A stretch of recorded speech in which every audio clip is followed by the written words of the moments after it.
guys, and welcome to our final video for HSC Ancient History.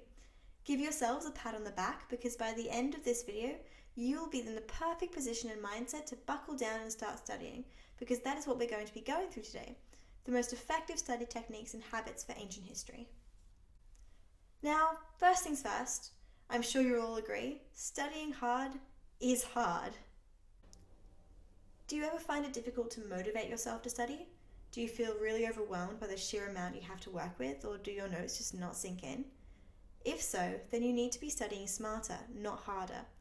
What do I mean by that? Well, rather than studying more, utilize a different study method that is more effective at ingraining information in your brain in order to maximize your time.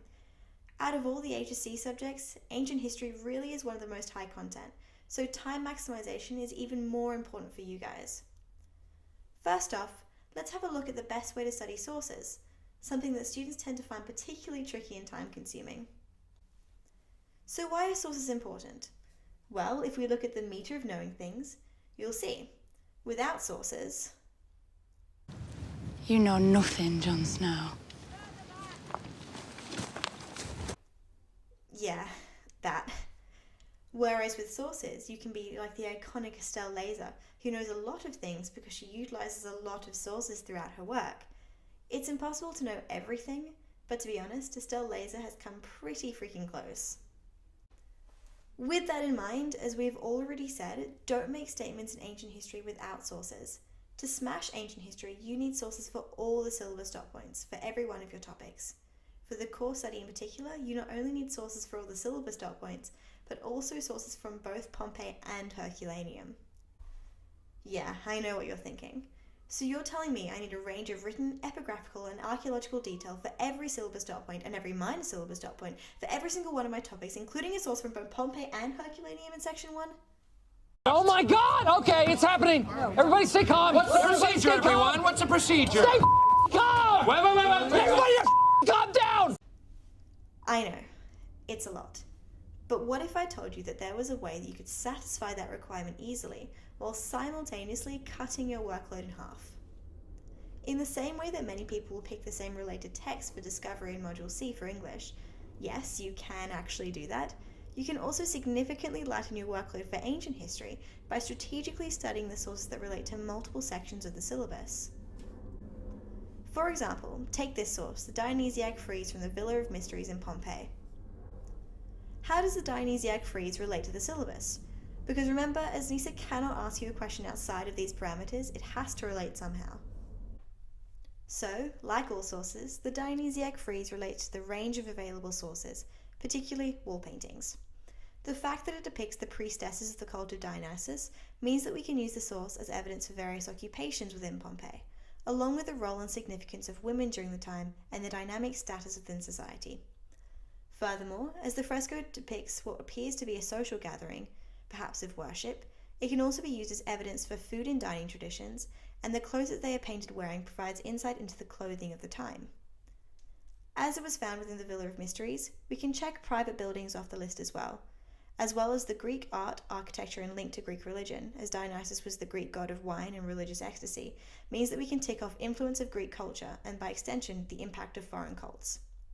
You can even use the Dionysiac frieze as a sneaky piece of evidence for the part 3 of the syllabus, investigating, reconstructing, and preserving the past. Yep, it's that simple. Just find sources that cover multiple dot points. Let's go through another, the House of the Wooden Partition in Herculaneum. So, like always, again, it relates to the range of available sources, but also the eruption, as the carbonization process that the house underwent is demonstrative of the way in which Herculaneum was predominantly affected by the eruption, the intensely hot pyroclastic surge. The house also relates to social structure, due to its lavish nature, and its inclusion of many everyday leisure activities and dining. What's particularly interesting about this house in relation to these activities is that it is believed that these partitions were used to regularly transform the space within the house, so that it can be used for different things. An obvious one, but the House of the Wooden Partition is gonna relate to houses under private buildings, and like the Dionysiac frieze, the house can also be used as evidence for investigating, reconstructing, and preserving the past. And another one, let's go. The building of Eumachia in Pompeii. So this source relates to the range of available evidence, in particular official inscriptions and statues, Due to it being attached to a foolery, the building of Eumarchia provides evidence for the economy through industries and also the social status of women, as Eumarchia was considerably influential despite her gender. Though not a politician, her influence was so great that she did have political influence as well. The statues around the building provide insight into the clothing worn by some in Pompeii. The building of Eumarchia was a public building found in the CBD of Pompeii, the Forum, along with the influence of Greek culture due to its featuring of Hellenistic-style art and architecture. Along with this, we can again use this as evidence for investigating, reconstructing, and preserving the past. Now it's your turn. Here are 3 sources: a statue of Marcus Nonius Balbus in Herculaneum, the Temple of Isis in Pompeii, and the Villa of Papyri in Herculaneum. Pause the video and see if you can identify how many syllabus dot points each source relates to. Here are the answers for the first source, and the second source, and the third source. So through this, I hope you have realised not only how important sources are, but also how much easier they are to study. But there is one pretty big thing missing in this equation. How do you actually find sources? And not only sources, but detail in general. In my opinion, there are 3 tiers. Level 1, the textbook. Though the textbook will definitely have some great stats and sources that will never be bad to include, remember that almost every student in the state is using a textbook. Therefore, relying on it for detail reduces your chance of standing out. Level 2, Google. Google is a fantastic resource for ancient history students, and I know that you know how to use it.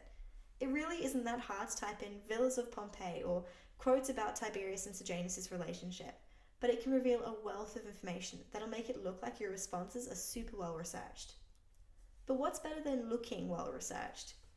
Being well researched. So level 3, history books.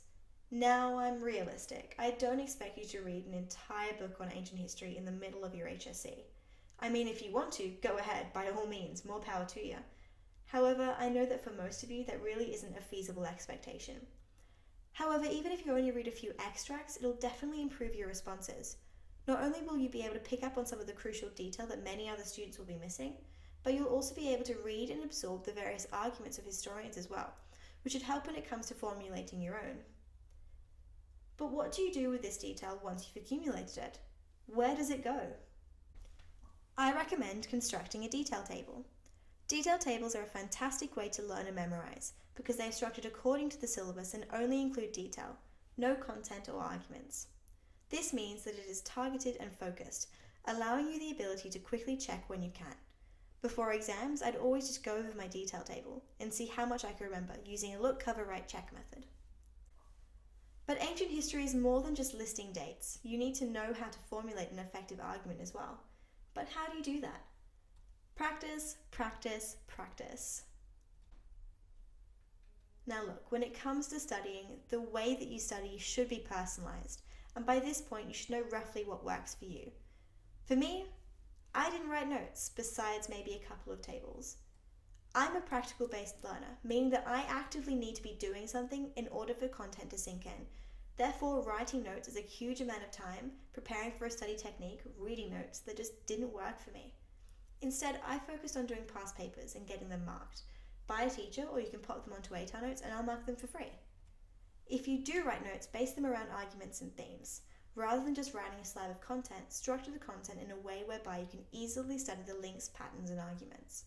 Look at past papers. Do you notice any patterns? One of the questions that I get asked the most by students is should they be doing full essays or essay plans? ¿Por qué no los dos? So the thing is that they both serve different purposes. So writing full essays helps you to practice and improve your essay writing skills and structure, and also to deal with questions under timed conditions. However, essay plans help you to try out different question types and arguments in a shorter amount of time, and are really good to look over as study. Therefore, both have a worthy place within your study schedule.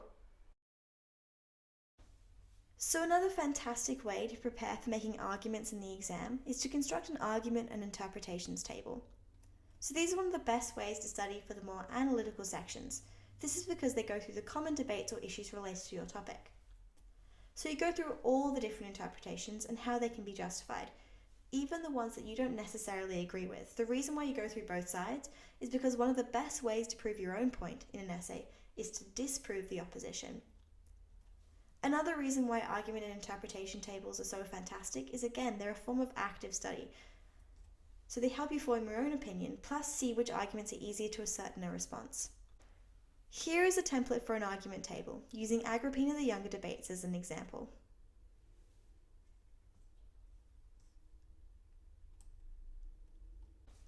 And finally, motivation. Even with such an interesting course as ancient history, motivation can dip, particularly if you've already spent a while studying. Therefore, if you have spent a while, take a short break and do something ancient related that's still fun. This way you are taking a break but still staying in the ancient mindset. I recommend personally watching these videos, so the epic rap battle of history, Shaka Zulu vs Julius Caesar, or anything from Crash Course or Horrible Histories. And with that, our HSC video lectures for ancient history are complete. I hope you found these beneficial. I know I had a heap of fun making them, and that you were feeling more confident about the exam coming October 24th. Remember that if you ever need any help with anything at all, there are a bunch of resources available on ATARnotes.com, from free notes from past and even some current students, helpful guides created by past students who know how to do well, a question thread where you can ask any and all questions that you have related to your study, completely for free. Again, if you feel like you are struggling with the content for Pompeii and Herculaneum, you can also pick up a copy of the Ancient History Complete course notes that I wrote, which go through all the content for the core, syllabus dot point by syllabus dot point, along with a lot of other goodies such as how to adapt to any source type, exemplar essays and other responses, and all the detail and historiography you'll ever need. If you'd like to pick up a copy, you can just head over to the shop section and check it out. I wish you all luck with your exam. I'm sure you'll all absolutely smash it. I hope you enjoyed the video and thank you for watching. Bye!